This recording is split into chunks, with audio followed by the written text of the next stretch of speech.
Thank you very much, Trevor Mbija at the Nation Center. Yes, we're live from the residence of the Deputy President, William Ruto. Your Excellency, thank you for having us here tonight and for giving us your time. We've seen the politics that's at play right now, and as much as you might be in a position to say that it's not time for politicking, we'll be addressing that in a moment. I'll first start with what's top in the minds of Kenyans, what's affecting their daily lives, and that is the issue of corruption.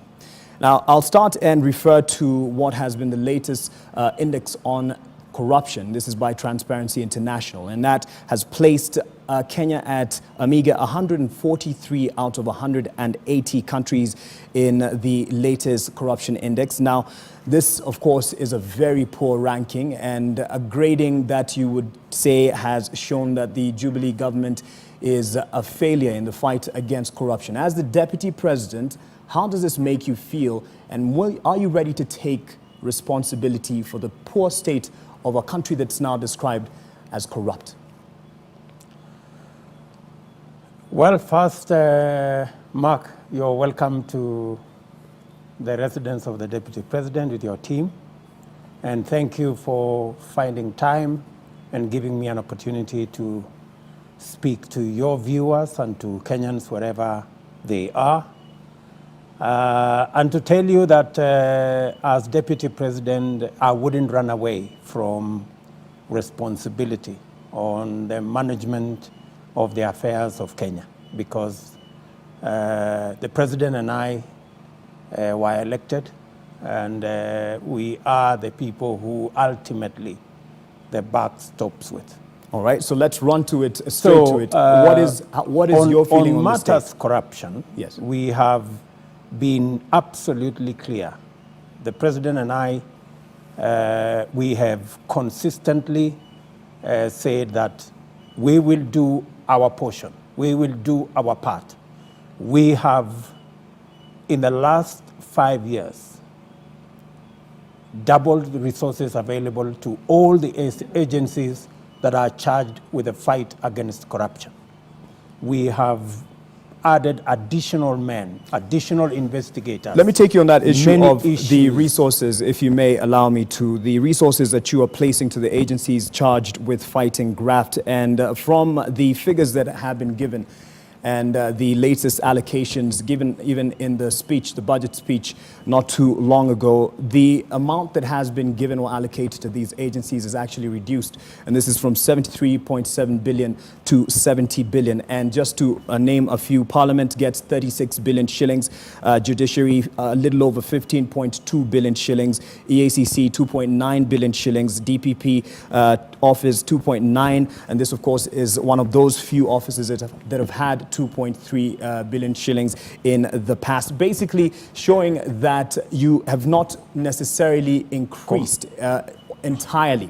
And you've given more priority to what you're now calling the big four projects and the big four pillars for your Jubilee leadership. Is this misplaced priorities? Compared to any other government, we have added 100 additional investigators to the Kenya Anti-Corruption Commission. We have bolstered staff at the Office of Director of Public Prosecution. Those are numbers you cannot dispute. This is true. And we have, more than any other government, we have consistently ensured that these offices have the men, have the equipment, they have the software to be able to deliver on the fight against corruption. And every step that has been taken by these independent institutions, the executive has been ready, willing, and available to move with the investigative authorities. Any officer of government that has been found corrupt, we as a government have offered no protection for nobody, and every officer must account for their actions. So we have, when Kenya Anti-Corruption brought to us 174 officers in 2016, all the officers were asked to step aside. Unfortunately, Yes.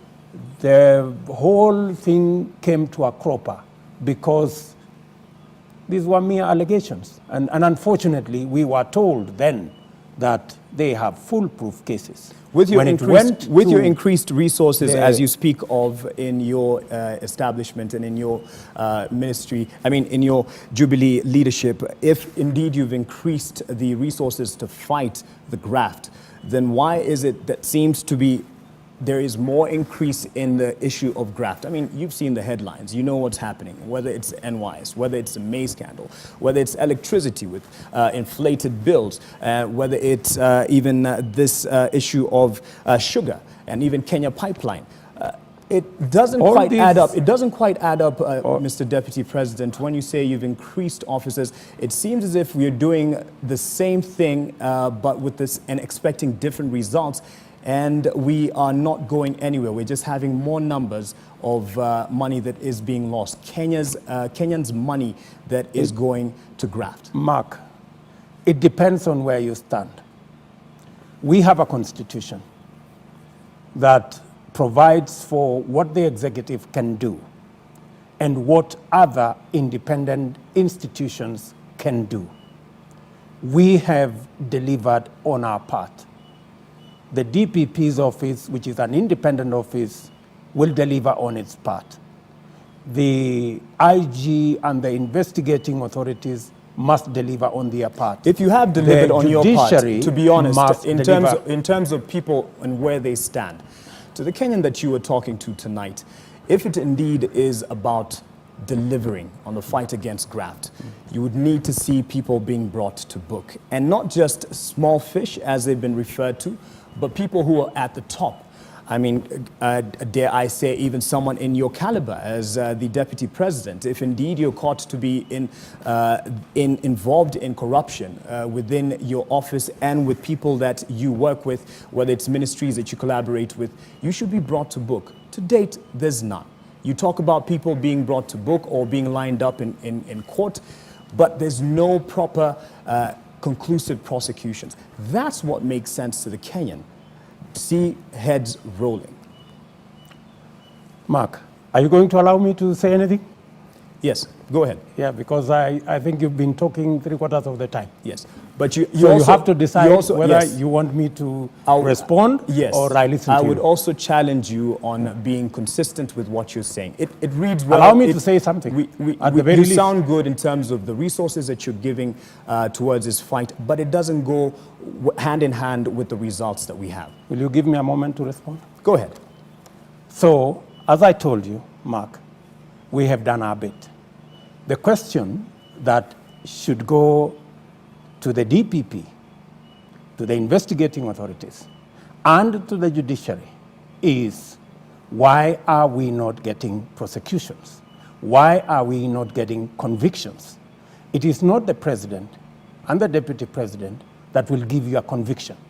So in your view, the judiciary is lagging? It is the judiciary that must deliver the convictions. Are you saying it's lagging in its mandate, the judiciary? I think that's a question you need to ask the DPP. I do not speak for the DPP. I do not speak for the judiciary. As for what we in the executive are expected to do, we have done the best that any government would have done. But let me say the following, Mark. You know, sometimes we glorify theft and we call it corruption, we color it, we make it a big issue. But isn't it? And let me tell you, yes, the biggest threat to Kenya is not necessarily corruption. The biggest threat to Kenya, and I want to say this for the public to know, is actually leadership that has no vision, that is incompetent, that has no plan. Someone might say you're describing the Jubilee leadership. That is the biggest threat to our country. Why do I say that? I mean, we have built the standard gauge railway, which we have talked about for 30 years.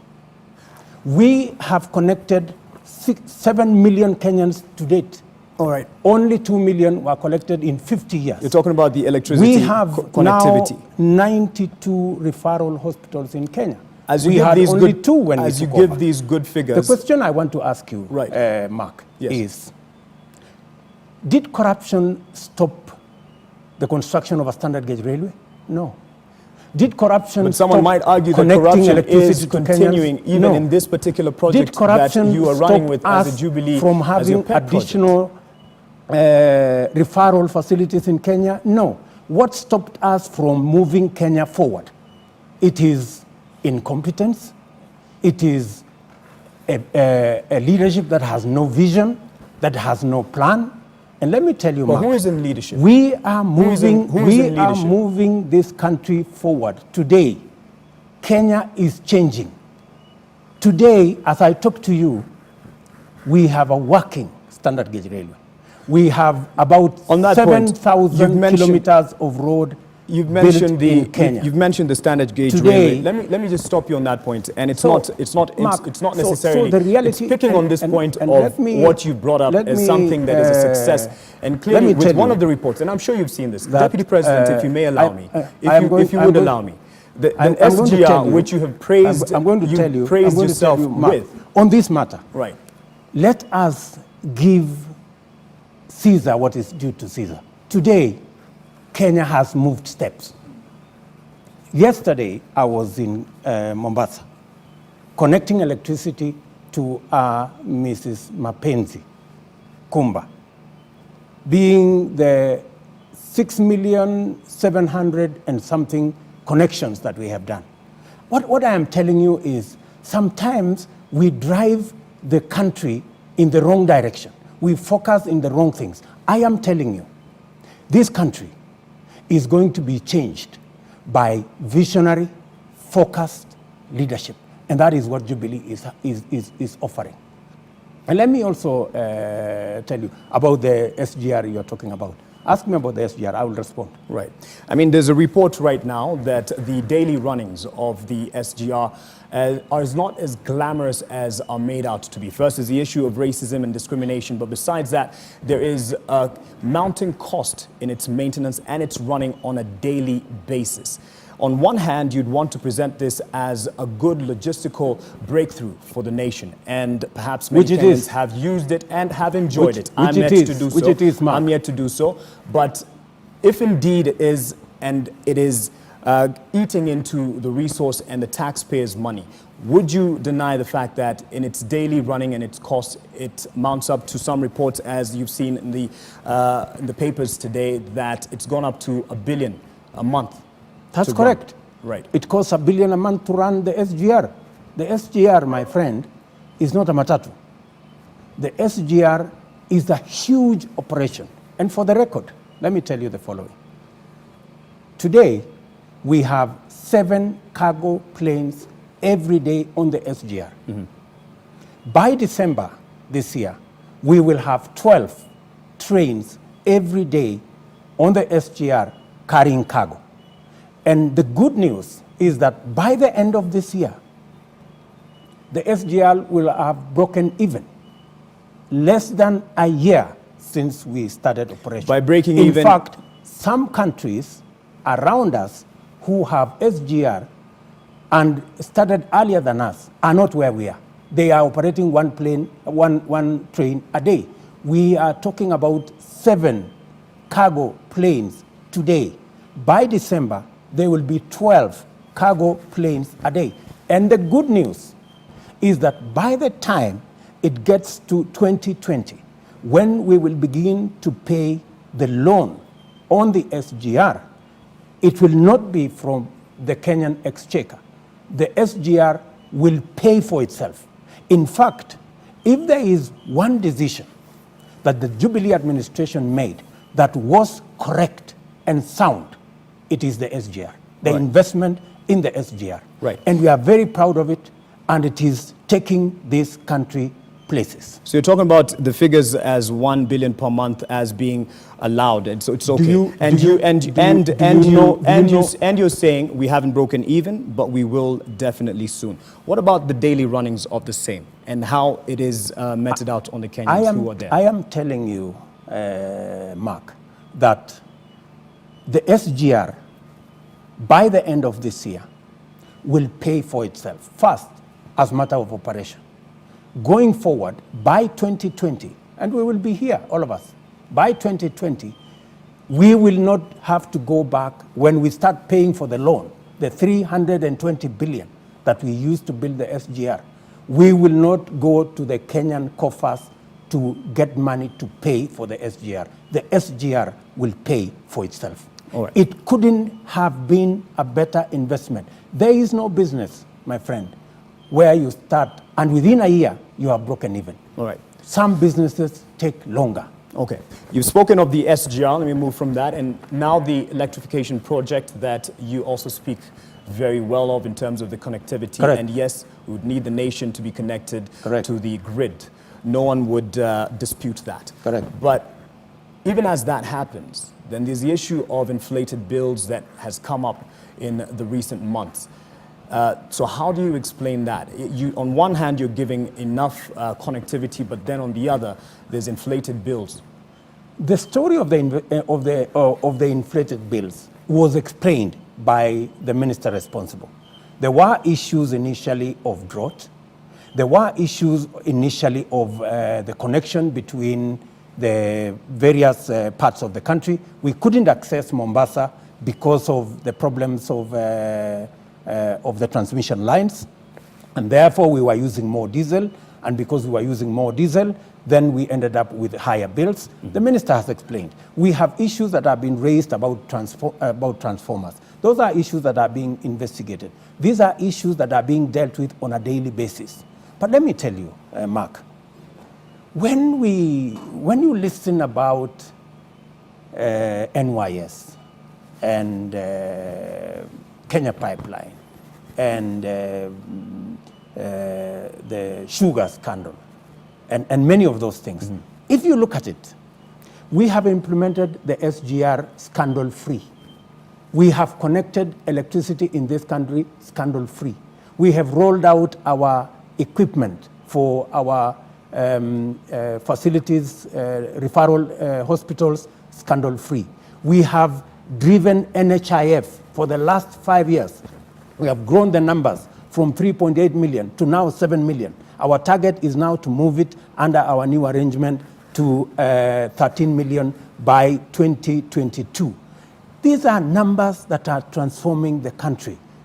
And these are reality you cannot run away from. So we have driven our whole program of expanding our road network by 7,000 kilometers scandal-free. Yes. So when there are issues, if you look at the percentage of what there are issues about, they do not form 5 or 10% of what we have done.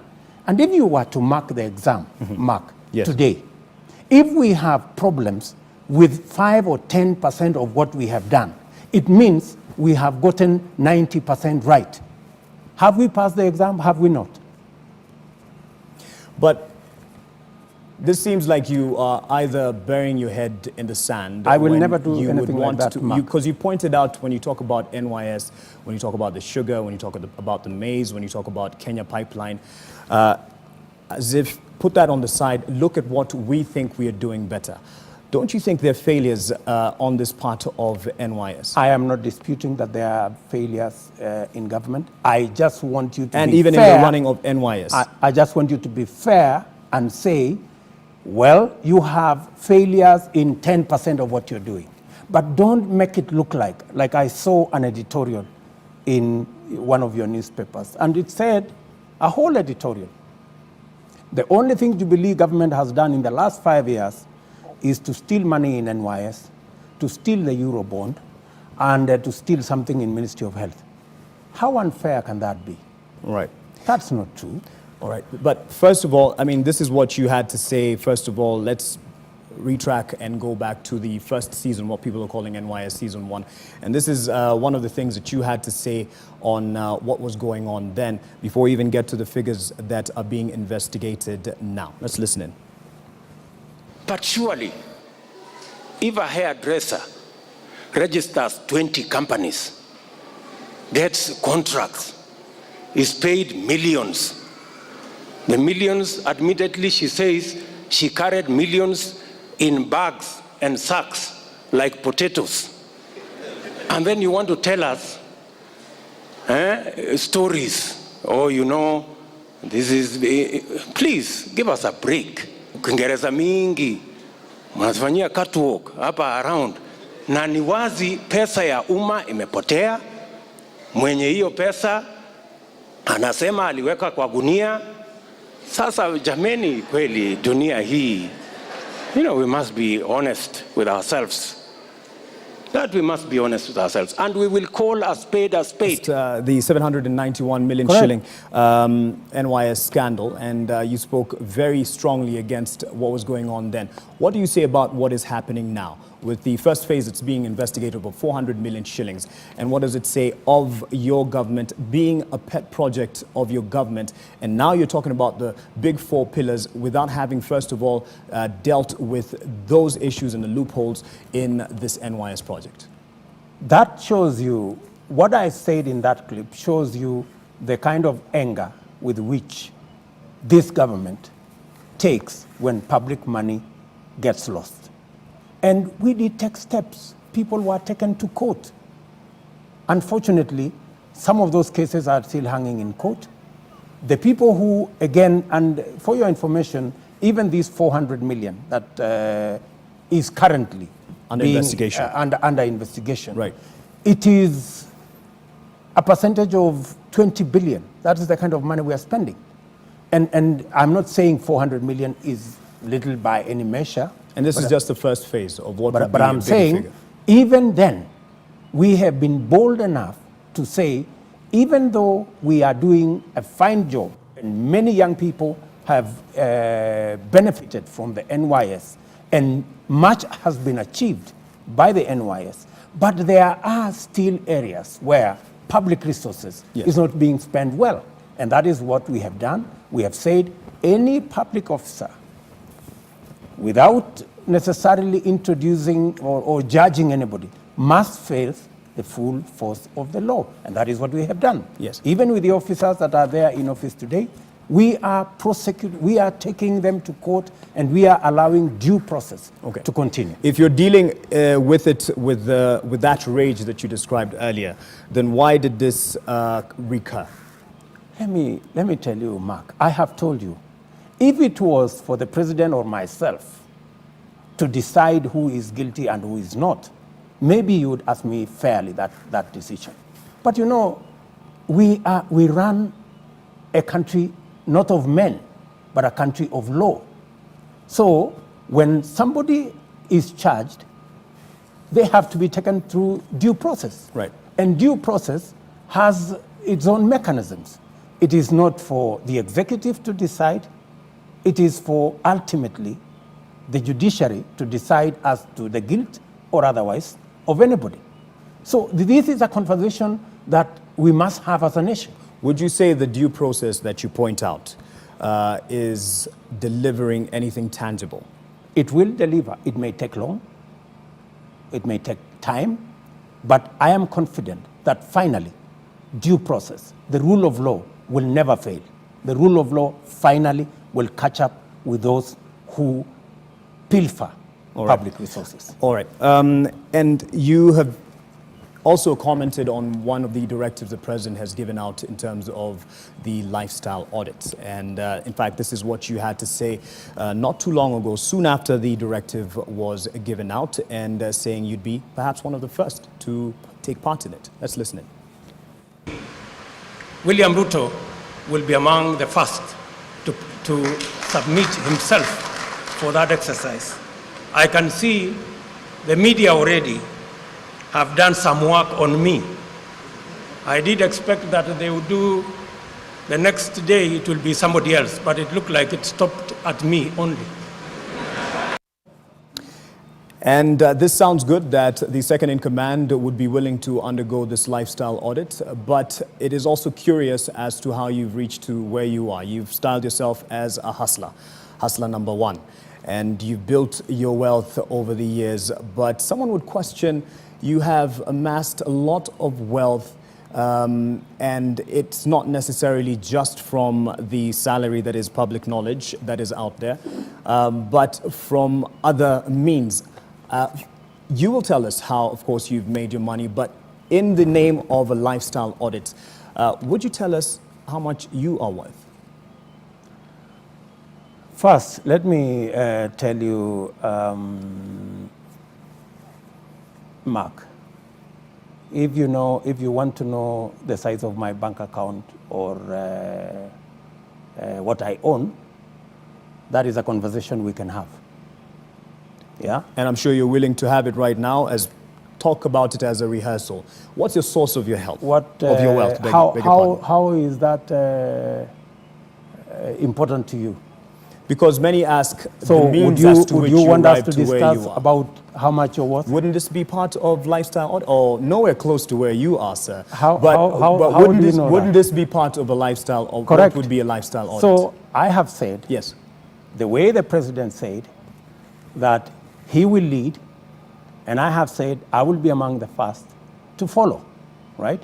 When the lifestyle audit comes, Mark Masai, William Ruto will be on the queue, right? And I will be too happy to make what I own public. That would be a good moment for me, because a lot of stories, including what you've just said, oh, William Ruto has amassed a lot of wealth.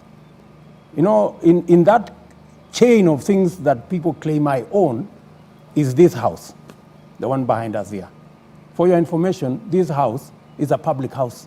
I don't own this house. There's been pictures and talk of a house in Sugoi. It is listed as one of the properties that I own.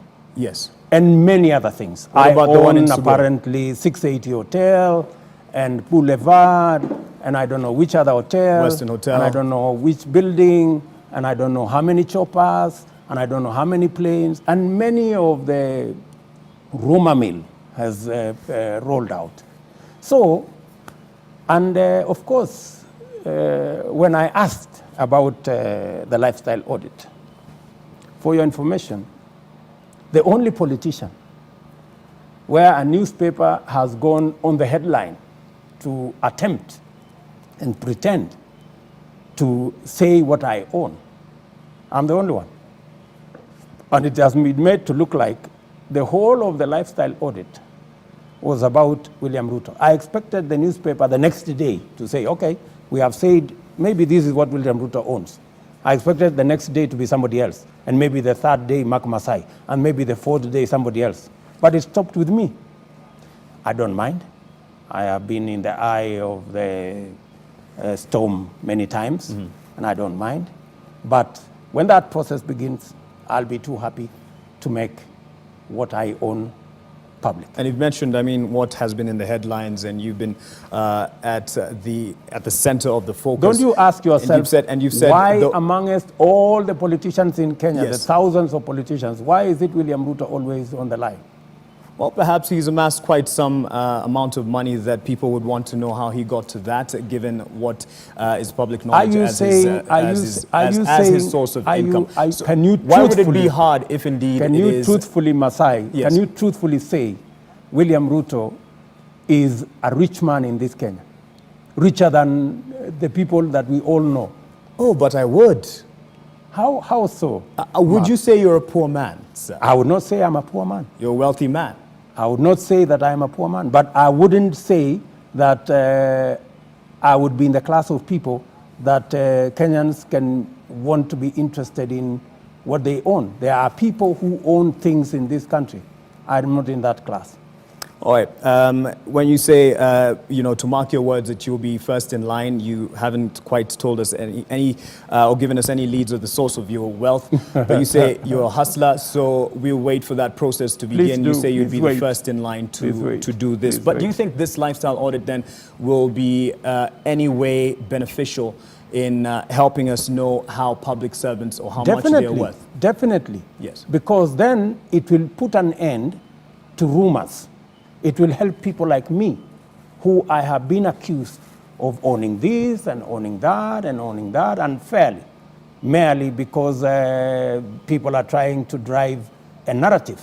In fact, something interesting happened on Friday. I was in Kakamega. And one person who spoke said something profound. And he said it in Kiswahili. He said, mtoto wa maskini akipata, ameiba. Lakini mtoto wa tajiri akiiba, ni kwa sababu ni ya baba yake. That is a very profound Kwa hivyo statement. mtoto wa maskini ambaye anaitwa Ruto ameipata. Umekubali, you're wealthy. I said what a statement that was being said by Which you someone. were saying was referred to you. I just found that profound. All right, but I mean, you're I bringing don't it know into what you this think. conversation, and Maybe this is it's not clearly profound about to you, but I think it's profound. All right, let's move on a bit to this other issue that you were addressing today, and this was on the issue of whether you have a debt to pay a certain region, or whether you expect anything paid back to you come 2022. And this is what you said at All Saints Cathedral earlier today. Okay. No person, no community, no section of Kenya owes anybody, including myself, anything. Community, no section of Kenya. You basically, and you were there, I mean, Yes. you know what you were saying. What was this in reference to? When Uhuru Kenyatta, the president of Kenya today, and I sat down in 2012, and we discussed about politics then, we were very clear that we wanted to achieve two things.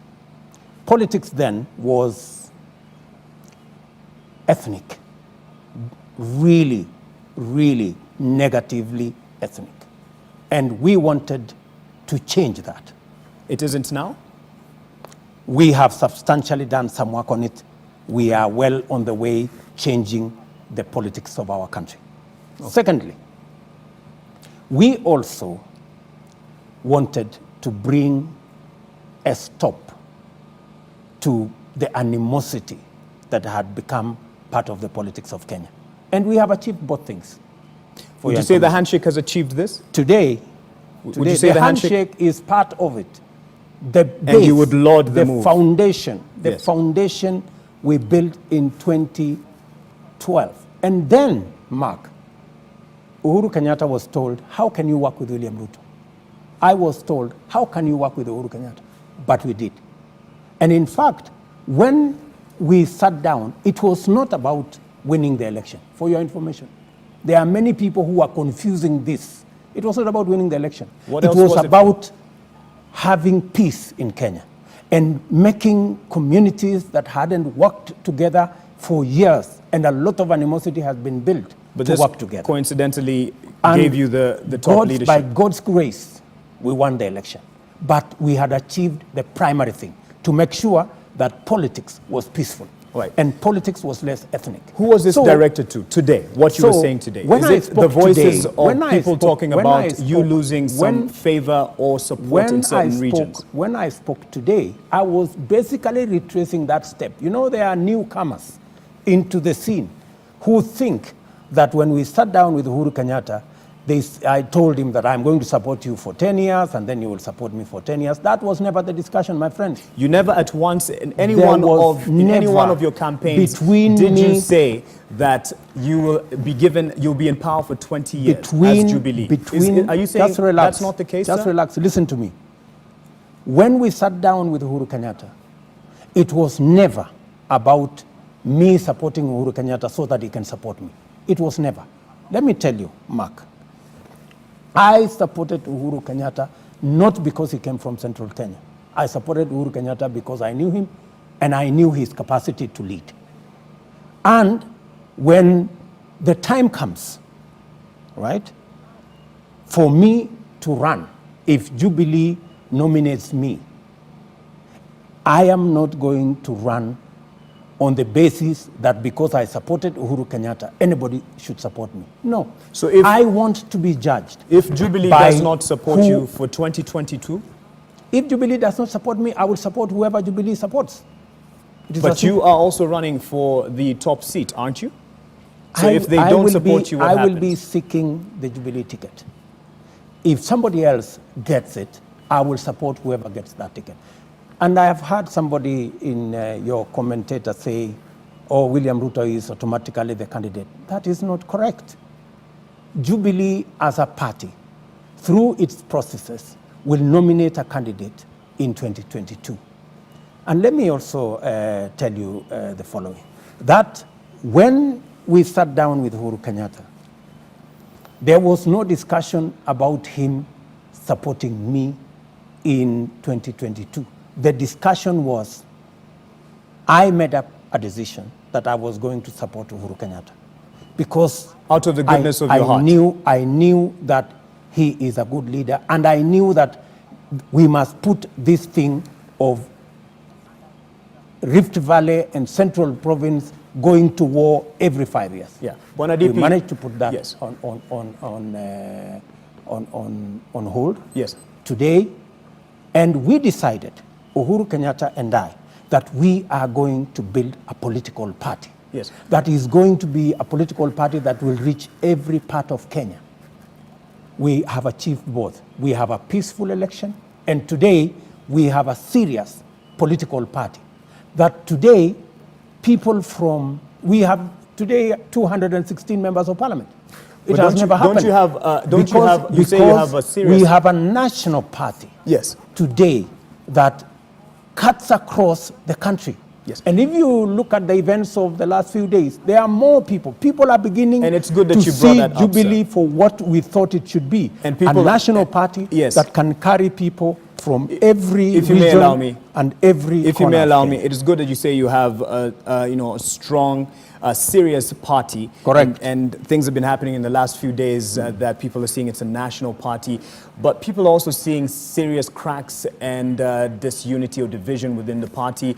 A week, 2 weeks actually, before you were with the president, I believe you could confirm this, to talk about the state of affairs within the Jubilee party. Correct. There was No, a it was parliamentary... last week. Yes? It was last week. Yes, and there was a parliamentary group meeting that was meant to be held, but there's a lot of division where you decided not to continue with it. You're now going to a retreat. Is everything good at the Jubilee party? Let me tell you, Mark. First, there is something that is very important that I must say. That the reason why I made this statement is for people who have misunderstood Jubilee. There are people who think that the only business of Jubilee is to win election. And therefore, this community has a debt to William Ruto. I wanted to set the record clear. Nobody, no community, not even Uhuru Kenyatta, has a debt to pay to William Ruto. But it is your expectation. I am happy. It is your expectation. I am happy that I supported Uhuru Kenyatta. It is your expectation that you get the support. With what we have achieved. Yes. With Uhuru Kenyatta as president and as our leader. What in 2022, I will present myself. If Jubilee gives me, or I'm elected the Jubilee ticket candidate, I will run as a Jubilee member. Uhuru Kenyatta being the party leader of Jubilee, I am sure, I am confident, I can put it in writing that Uhuru Kenyatta will support whoever Jubilee nominates in 2022. You would expect and it to be if that will be William Ruto, I will want to present myself as a candidate, and I will want to be judged by what my track record. People have seen me when I was Minister for Agriculture. What did I do? People have seen me when I was Minister for Higher Education. What did I do? People have seen me today as Deputy President. What have I done? That is the record I would want to be judged by. And that is the reason, that is the reason, Mark, just allow me 1 minute. That is the reason why, as Deputy President today, I work hard. Okay. I go places. That is not in dispute, and that's another thing. Aren't you on campaign mode? I'm just writing on what you've just said, sir, if you will allow me. You are going in visiting different parts of the country in the name of development projects, and this has been seen by many as the campaign mode already. Are you campaigning now? And of course, you've seen the various visits at the coastal region, a place that is regarded a stronghold for the opposition leader, Raila Odinga. Are you trying to make inroads in a region that is seen to be more in favor to the opposition? Two things. What I am doing today, Mark, is what I've always done as Deputy President from 2013. If you count the number of visits I paid to the coast in 2013, they are as numerous as the ones that I am doing today. So you didn't, is it campaign or is it not campaign? Nothing has changed. Is it a campaign or is it not a campaign? Nothing has changed. Is it a campaign or not, sir? Let me tell you. Do you know the job description of Deputy President? You tell me you're in that seat. That if you want to know the job description of Deputy President, it is what I do. But some are saying that is kutangatanga. In fact, let's listen. No, let's listen to that. Let's listen to what has been termed as kutangatanga around the country, and you had a response to this. Hii kijana anaitwa Ruto, unajua kila weekend anatangatanga kila pahali. Atakuwa anapitia hizi machorochoro. Akiona kuna kitu inaenda kona mumwambie. Si namna hiyo? Si namna hiyo? Tuhakikishe kazi ya wananchi imefanyika. Tumekubaliana? Mimi nimechaguliwa kama naibu wa rais. Na kazi ya naibu wa rais ndio hii mimi nafanya. Mimi si mpishi. Mimi si watchman. Mimi siuzi makaa. Mimi siuzi nyama. Mimi ni mtu wa kupanga mambo ya maendeleo ya Kenya nikishirikiana na rais. Wewe kama uko na kazi yako, wewe fanya hiyo yako. I mean, if your boss, the president, is saying anatangatanga, isn't that, an indictment of sorts to your forays in different parts of the country? Do you sincerely believe in that, Mark? Well, the connotation of tangatanga, you're probably a Swahili is better than mine, sir. But that is the connotation of tangatanga, sir. And that's why I would allude to this. My boss, the president of Kenya, is thoroughly clear. You do not need any interpretation on what he said. He said, this William Ruto, because he knows this is what I have done for the last 5 years. He goes to every corner of Kenya, and that is what I do. And what does he say? He says, so that we can make sure that matters of wananchi are attended to. And that is what I do. For your information, in fact, he said mumukumbushe. So it seems, yes, just mumukumbushe. Tell him. Mumukumbushe. So it seems, I mean, from what he says, anatangatanga lakini mumukumbushe kazi yake. That is your interpretation now, Mark. Unfortunately, all right, you're wrong. Let me get to something. You're damn wrong. I'm damn wrong, you say. Yeah. All right. Let me get to something that is also in your keen eye right now, and I tried to get to it earlier, but you didn't quite talk about it. And this is the handshake of March 9th. Give us the backstory of this. Where was DP Ruto when this handshake was taking place, and why didn't we see you there? Just to conclude on what my boss said, for your information, you're damn wrong. The boss is very clear. Uhuru Kenyatta said, this is the man who will come and see whether this road is being constructed. And for your information, I was, for example, in Tharaka Nithi.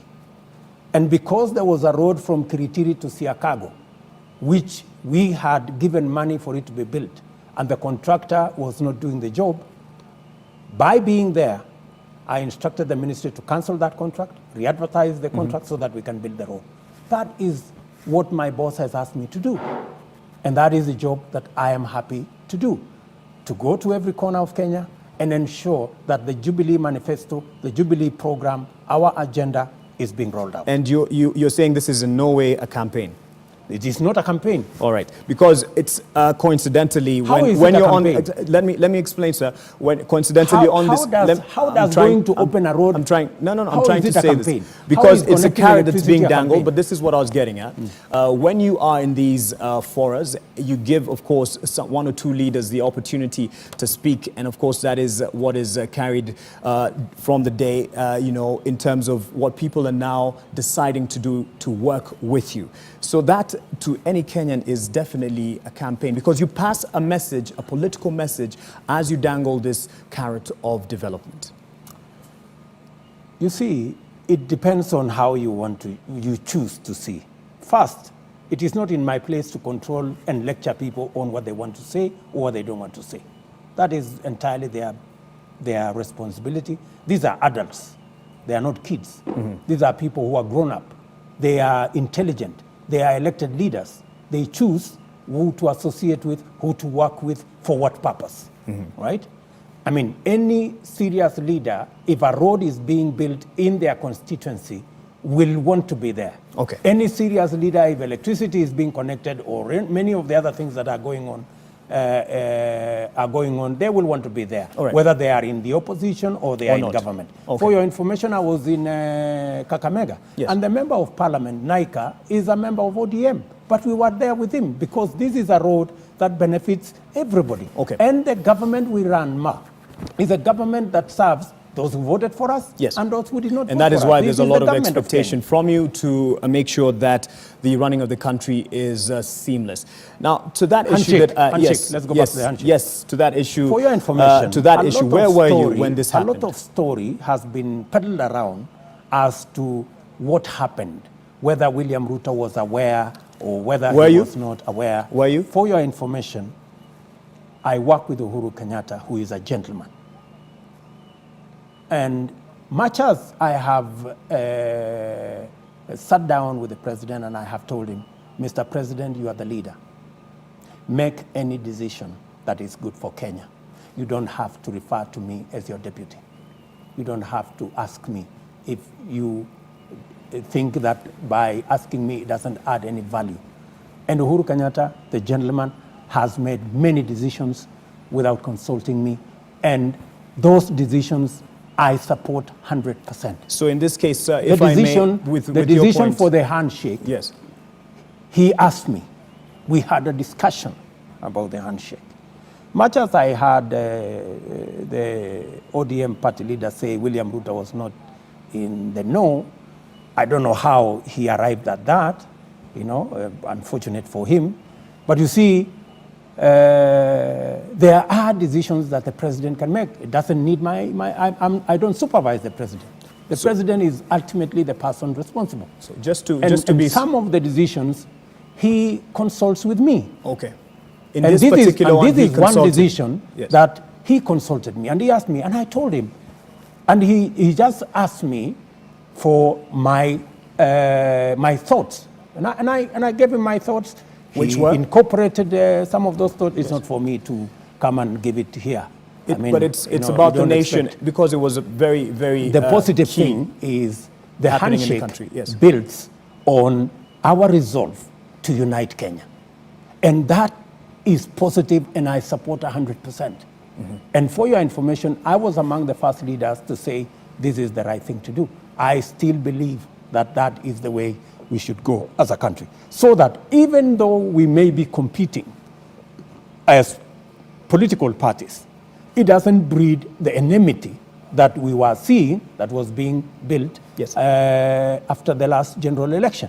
So this is a positive development. Right. And we are looking forward to lowering the political temperatures. It is in the interest of Jubilee so that we can run the government agenda, run our big four, and ensure that we run the transformation agenda for Kenya. It is positive Yes. for everybody. With There this- are no losers. Yes, with that positive response that you give, would this mean that you are ready to work with Raila Odinga? I have always been ready to work with Raila Odinga. Why wouldn't I work with Raila Odinga? Why wouldn't, in fact, if Uhuru Kenyatta, the person they were competing with, is ready to work with him, what business do I have not working with him? I am ready to work with all the leaders. In fact, but from my position as deputy president, I must work with every leader. It's not what you must do, but it is now that you are in more of a collaborative arrangement. Is this something you'd like to take through to 2022 with Raila Odinga? In terms of, Working together politically? we are working together. They have their own party. We have our own party.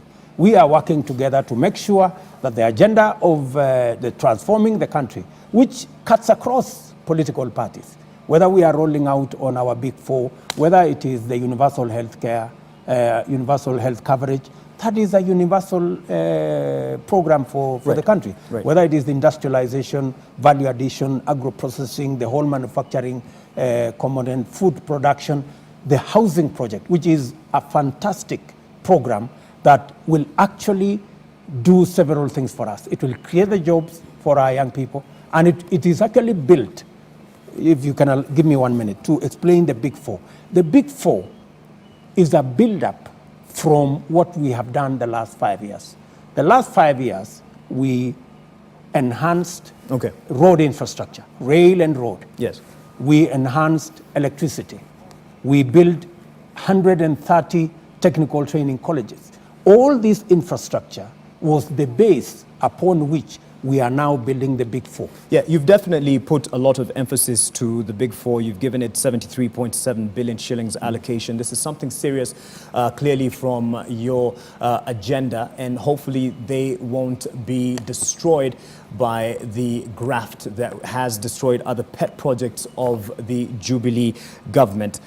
But just to conclude on that part of the political future, is this an olive branch you are extending to Raila and any other perceived enmity or division that was there, that you are now ready to work with him, sit on the same table and chart the way forward for this country? Mark, surely. That's not a very fair question. Honestly, I mean, where was the enmity between me and any leader? I use a perceived enmity. You know, when we made a decision, when Uhuru Kenyatta, the leader of Jubilee, we agreed as a party that we are opening discussions with our competitors led by Raila Odinga. That was a done deal.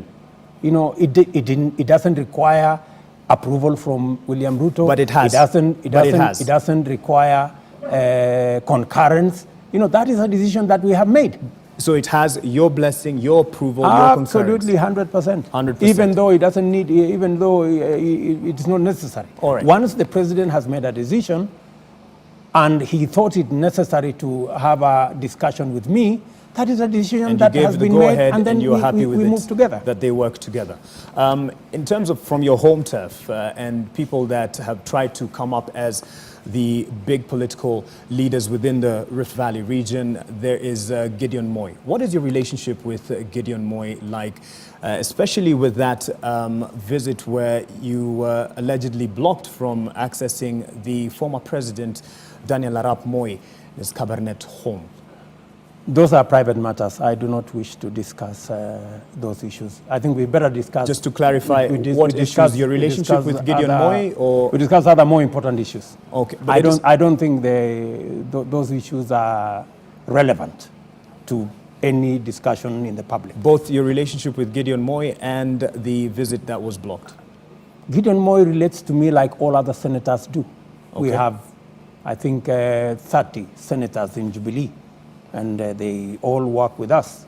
So that is the basis of the relationship. Okay.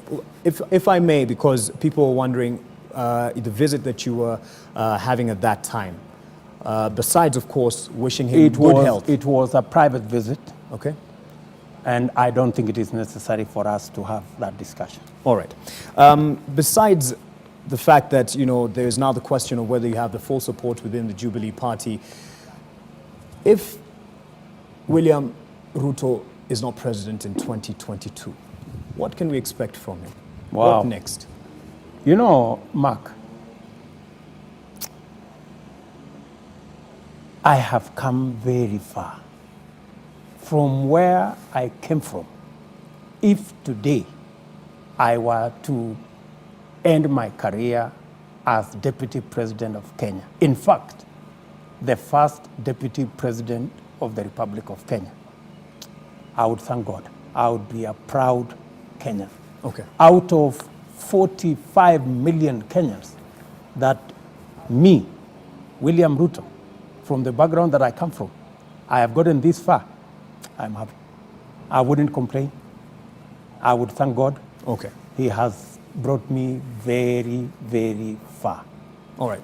As we reflect on that, and we'll just take a quick break right now and be back to the conclusive part of this interview. Stay with NTV Weekend Edition. Sitting in the cold. Welcome back. We are at the residence of the Deputy President, William Ruto. We've attempted to cover issues on graft, issues on political leadership and the future. And yes, as people would say, there's never enough time. And we're in a concluding part of this conversation. And soon, the President and Raila Odinga are set to head to Nyanza for one of those visits that are meant to bring a bridging to the recent relations in the area and in the region. Are you going to accompany them? Why not? If when finally that happens, I'm sure we will get a brief on how that is going to pan out. Okay. And definitely we will have a mechanism of how that is going to happen. And I am confident that we should be able to do that which is important for bringing Kenya together, and everybody must be part of it. So RSVP in Nyanza for Deputy President when that visit happens. The report, and you will confirm this, from the Registrar of Parties to the effect that there are 2 MPs allied to you that have registered new parties. Are you privy to this information? And given the history of political parties that we have in this country, is this true? First, you talk about allied. Yes. This is something that I would want to respond to. Yes. For heaven's sake, everybody has a name. I have seen many newspapers and media houses, Ruto allied MP, Ruto allied MP. Everybody has a name, my friend. What has happened all of a sudden, people don't have names. These are elected people on their own right. I did not vote for them. They speak for themselves. And for the record, I have a mouth. And when the time comes and I need to speak, I will use it. So everybody must speak for themselves. So stories of Ruto allied are just unfair. Is this to report me. Figment of imagination? And I don't think any serious leader today would walk out of Jubilee if they know what they are doing in politics. Registering a party today in Kenya as against Jubilee, it means you are completely lost.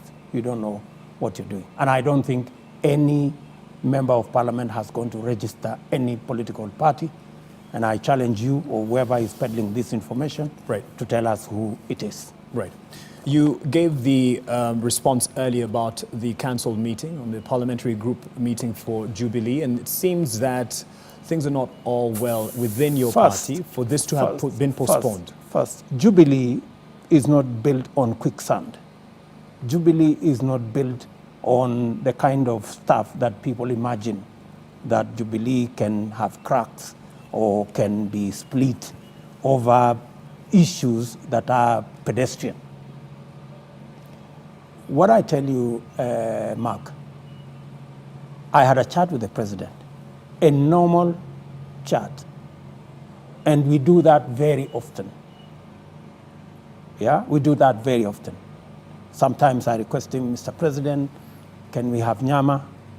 We go have nyama, we sit, we discuss many issues. Sometimes they are not even political issues. So the meeting last week was not in any way to salvage the state in the Jubilee Party? We read that in the papers, and it was really completely reckless that there was a crisis meeting. What crisis meeting? We had no crisis at all within the Jubilee Party? There is no crisis. In fact, when we had this discussion, our discussion was, how do we create more buy-in, especially by the legislature? Because we were seeing that the legislature was misunderstanding certain things. Like, for example, the housing fund. The legislature was understanding. They were thinking it is an extra tax, when actually it's a benefit. You know, it is not necessarily an extra tax. It is money you pay so that you get a benefit, and it is tax deductible. You know, if you pay the housing fund, if it is deducted from you, you can actually claim it in reverse from taxes. So we thought, how do we explain this? Initially, there was the proposal of a PG, But then we thought about it again and said, if we went through the route of parliamentary committees, we would have the benefit of not just our members as Jubilee, but also members from the opposition. And that is why we had the first meeting on Friday, where we called the Parliamentary Committee on Transport and Infrastructure, where housing is sitting. And the entire membership of that committee came both from Jubilee and from NASA. You know, that became a better approach. Okay. So it's not necessarily that we canceled the PG because I am told there was going to be fireworks, I don't know, there was going to be this, there was going to be that. These are imaginations. Okay. So the reality is, well, we have Jubilee parliamentary group issues which can be discussed further down the road. Okay. What is urgent and what the discussion between me and the president was, how do we create bigger buy-in, especially by members of parliament? Initially we thought parliamentary group, but a better idea came and said, maybe so that we don't just limit it to our members, let us bring in the parliamentary committees. Right. And that is now the route that we are going. So it is a figment of imagination that the handshake, post the handshake, there has been some disagreements within the Jubilee ranks. How does the handshake... That's a figment of imagination. How does the handshake bring in all this? The handshake is about Kenya having an environment for us to implement our party manifesto as Jubilee, right? And that has been agreed as Jubilee, across. but also now with accommodation of Raila Odinga and team, because they've come together after the handshake. The accommodation in this particular aspect is for us to be able to reach out to the other side with the aspect of bringing down the political temperatures so that government programs can run, government programs that benefits everybody, those who voted for Jubilee and those who voted for NASA.